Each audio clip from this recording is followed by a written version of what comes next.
Entonces, yendo a las distintas dimensiones que tiene el tema del proyecto de ley que no tuvo final feliz, que suponía la suma de 3 municipios más, ¿no? 2 en el departamento de Rocha y 1 en el departamento de Florida. Ayúdenme con los lugares: 25 de agosto en Florida, Chuy y Punta del Diablo. Y Punta del Diablo en Rocha. 25 de mayo en Florida y de Punta del Diablo y Barra del Chuy en el departamento de Rocha. Bueno. Me hablas de Chuy, Punta del Diablo y 25 de agosto. De agosto, muchacho. De agosto. 25 de agosto, perdón. Bueno, está. 25 de mayo en Florida y de Punta del Diablo y Barra del Chuy en el departamento de Rocha. Lo único que se hizo en Cámara de Diputados fue, se pasó el tratamiento del proyecto a la Comisión de Asuntos Municipales, integrada 48 horas antes, recién del día de esa sesión, que es donde se va a tratar. Esto no implica que no vaya a salir la creación de los municipios. La discusión tenía que ver en el cuándo, por lo menos desde el Partido Nacional. ¿Y desde el Partido Colorado? A ver, acá se sabe y se supo y se lee la transcripción de la Cámara de Senadores y había un acuerdo, y había un pacto a nivel Senado entre el Partido Nacional y el Frente Amplio que saliera esto. El Partido Colorado no tenía conocimiento de ningún tipo de acuerdo ni participó, por lo tanto no tenía por qué estar acompañando ese pacto que no participó. Y todo indicaba que esta ley iba a salir. Hubo un cambio en diputados donde el Partido Nacional revió su posición y pasó una cosa muy interesante. Más allá del tema puntual, pasó una cosa muy interesante. El Frente Amplio no pudo sacar una ley. Por primera vez tomaron conciencia de que no es así, porque mucha gente se enojaba y se frustró, y ahí vienen los insultos que más vale no entrar. A mí lo que llama la atención es que el Partido Nacional vota en contra de la opinión del intendente de Rocha, que es blanco y que es diputado, en realidad tiene diputado suplente ahora, ¿no? Pobre Alejo, lo dejaron solo. A mí el tema central de esto, yo creo en las alcaldías. Me parece que están buenos los gobiernos de tercer nivel, creo que sirven, en el interior del país sirven y sirven mucho. No sé si en localidades de 2.000 personas se ameritan una alcaldía. En Rocha viven 67, 68.000 personas, ¿ok? Y tiene 4 municipios. En Montevideo viven 20 veces más personas y tiene 8 municipios. Para mí 4 es excesivo ya, ¿no? Desde Montevideo hay que decidir qué municipios se agregan en el resto del país. No lo decide Montevideo. ¿Qué es lo cierto? Bueno, cuando se obtuvieron los datos del censo y se obtiene efectivamente la posibilidad de que ya hay localidades que tienen más de 2.000 habitantes, por tanto se permitiría que tuvieran un alcalde, el Poder Ejecutivo lo presenta como urgente. Eso para mí está bien, ¿no? Entre otras cosas porque además ya había habido pedidos, porque creo que son entre el 10 y el 15% de las localidades pueden juntar firmas para pedir que exista un municipio, ya había pedidos que se habían denegado, por tanto, era una reafirmación que hacía el Poder Ejecutivo de un pedido que ya había existido por parte de la gente. ¿Qué pasa? Se hace un acuerdo en el Senado y, efectivamente, cuando uno hace acuerdos en el Senado con un partido, entiende que no lo está haciendo con una persona, entiende que lo está haciendo con el partido.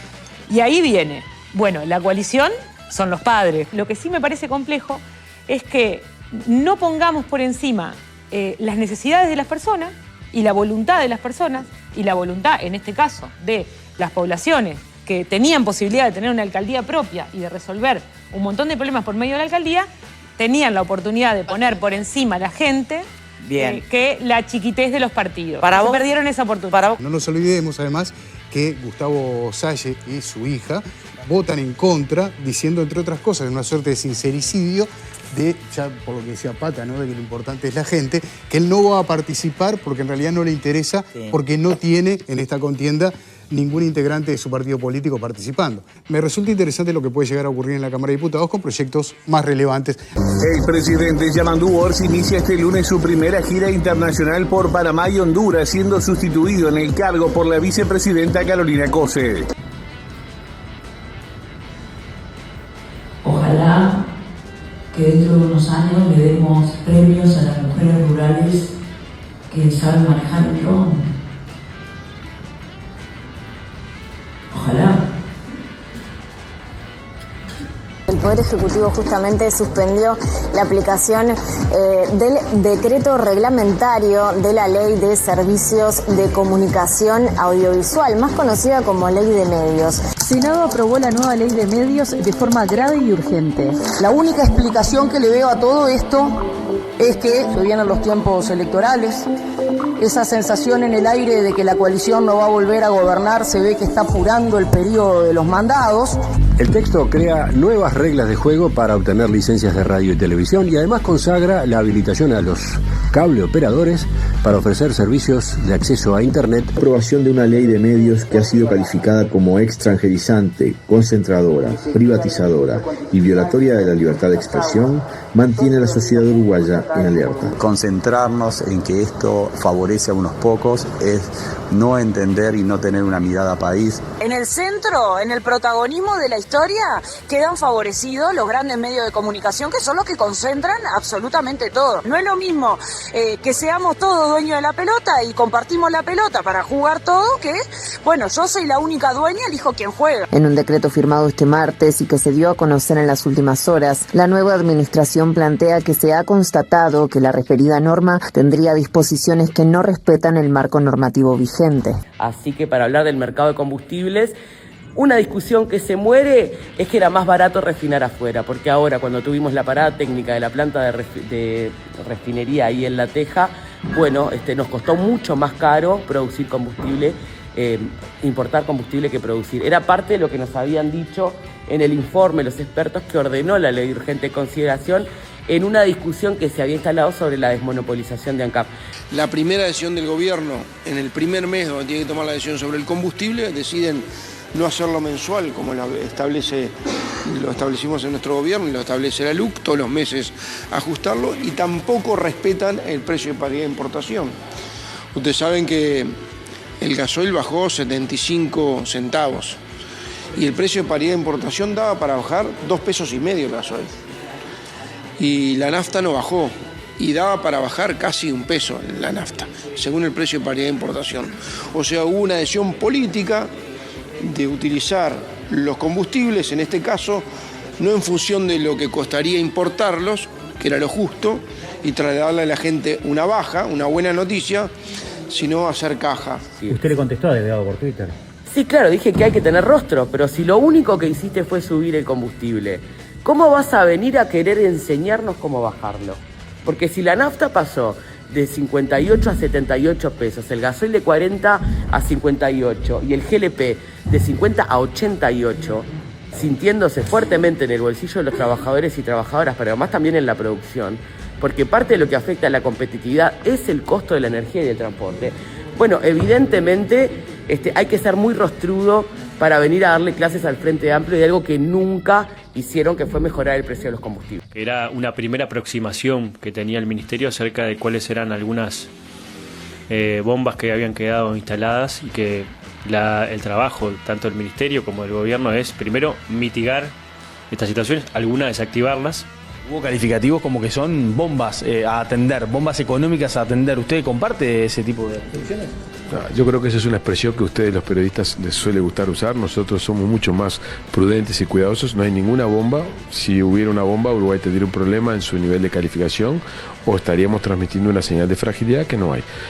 Yo estuve presente en la comisión y en términos de bombas nadie se refirió, así que creo que lo que se ajusta a lo que comentamos es una situación económica sólida, pero con una serie de desafíos fiscales que hacen que tenemos que trabajar y ser cuidadosos en el cumplimiento del programa de gobierno que tenemos por delante. O'Donnell es un gran compañero y está bien, él es un técnico, él le habla de los mercados, de los intelectuales. Yo le hablo a la gente común y corriente para que entienda más o menos lo que está pasando en la economía nacional. Bueno, tenemos 10 puntos más de deuda pública y además tenemos también los mismos niveles de déficit fiscal, pero con más pobreza. Clarísimo el escenario. Gastaron mucho y gastaron mal.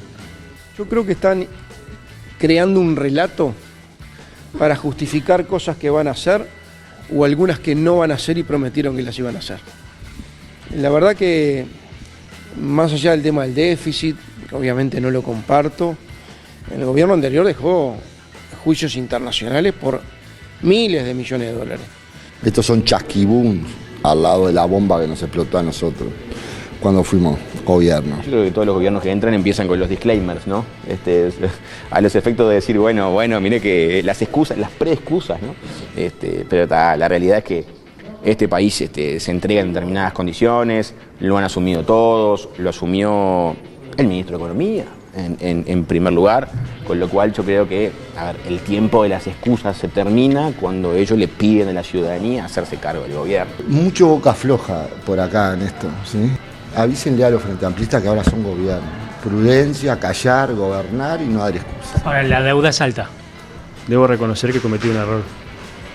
En eso fue... No sé si fue boca floja, yo creo que me quedé corto. Más que bombas, hay cráteres y la verdad que agujeros enormes, ¿no? Porque en realidad ayer la posición del Ministerio de Economía nos dejó boca abierta, ¿no? La verdad que sin duda es un desastre.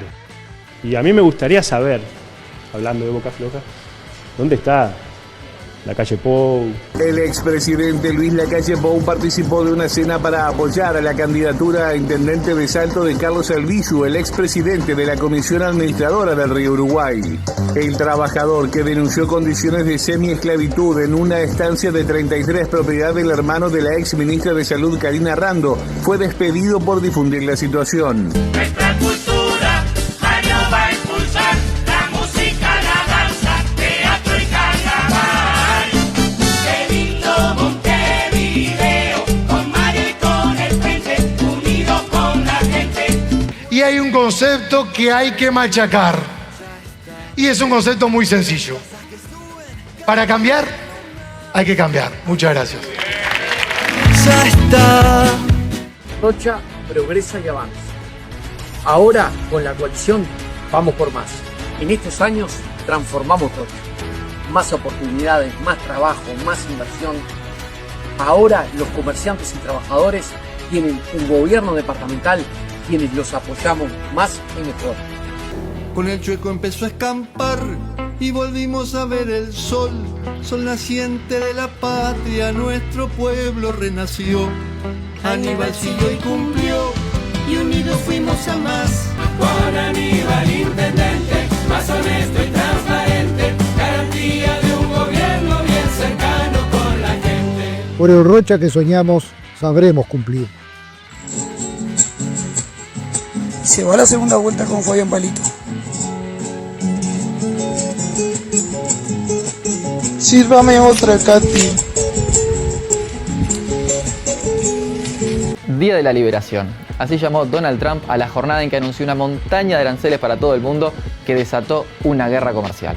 Reciprocal tariffs on countries throughout the world. Reciprocal. That means they do it to us and we do it to them. Uruguay no quedó afuera de la política proteccionista de Estados Unidos. Todos los productos que le exportemos tendrán que pagar un 10% de aranceles. Tenemos la expectativa de tener buenas negociaciones porque cuando hablamos con los diplomáticos de los Estados Unidos siempre te plantean lo mismo, hay que sentarse a conversar, a negociar. Estamos viendo cómo el orden económico internacional que se ha construido hasta ahora, de los últimos 60 años, y que tenía como un pilar fundamental a Estados Unidos, se está rompiendo. Vamos a poder tener un acceso probablemente más competitivo.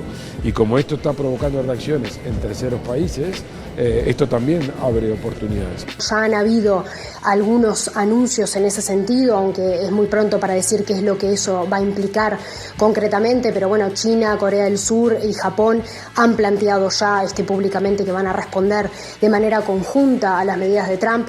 Habría que ver qué otros países, en qué otras regiones también. A mi modo de ver, lo más inteligente es poder mirar a la región, poder tener respuestas colectivas, regionales, desde los intereses regionales y no desde los intereses individuales, y pareciera que el actual gobierno también está mirando un poco en ese sentido. Te dijimos que íbamos a terminar con la inflación y cumplimos. Te dijimos que íbamos a terminar con los piquetes y cumplimos. Y hoy andás por la ciudad tranquilo. Te dijimos que íbamos a recortar los gastos y los curros de la casta y del Estado y cumplimos. Vamos a comenzar con el desarrollo de la información. Muchas noticias que llegan desde Balneario Punta del Diablo. Vamos a compartir algunas de ellas en este programa. Por ejemplo, una tiene que ver con lo que fue en verano, hace un par de meses atrás, la denuncia de algunos vecinos de ese balneario con respecto a la barométrica que estaba arrojando residuos, aguas servidas, aguas residuales en un predio, un terreno baldío cercano a la zona urbana de ese balneario. Vamos a compartir la palabra de Laura La Salvia, ella es colega de Radio UNMA, de Punta del Diablo, además vecina, y que está empapada, involucrada en todos estos temas. Bueno, ese es otro trabajo vecinal también de la colectividad de ambiente aquí en Punta del Diablo, que fueron quienes realizaron los registros y que están realizando todas las acciones y la investigación. Circunstancialmente y en forma provisoria, habilitado por el secretario de la Junta, para la descarga de barométricas en un momento puntual en donde había una saturación que ustedes ya saben, quienes conocen Punta del Diablo y muchas zonas costeras que no tienen saneamiento. Se tomaron muestras de agua después allí en el lugar y los índices de coliforme no dieron en un nivel gravísimo, mostrando cómo el sistema natural procesó. Aclaro, esto fue una situación circunstancial que recibió la denuncia de vecinos, incluso el Ministerio de Ambiente, pero hay que aclarar que esto fue una forma de paliar una emergencia para evitar que pozos negros que estaban rebosando fueran hacia la zona de playa o calles, ¿no?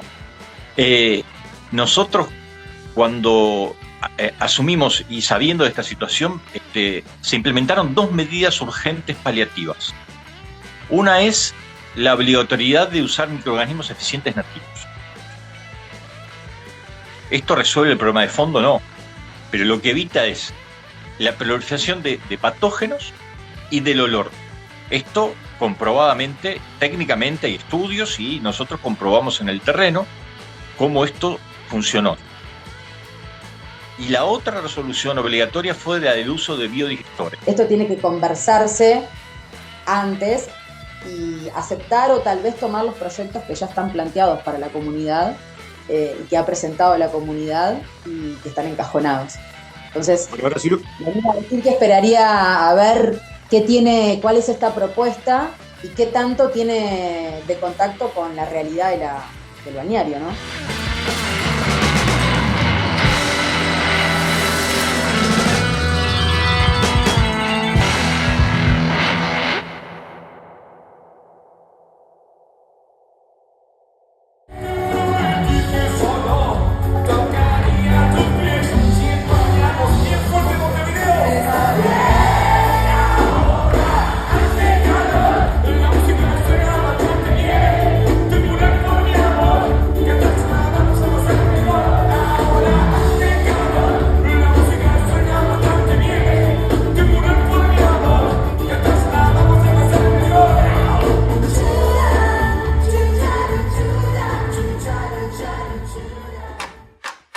Ulma.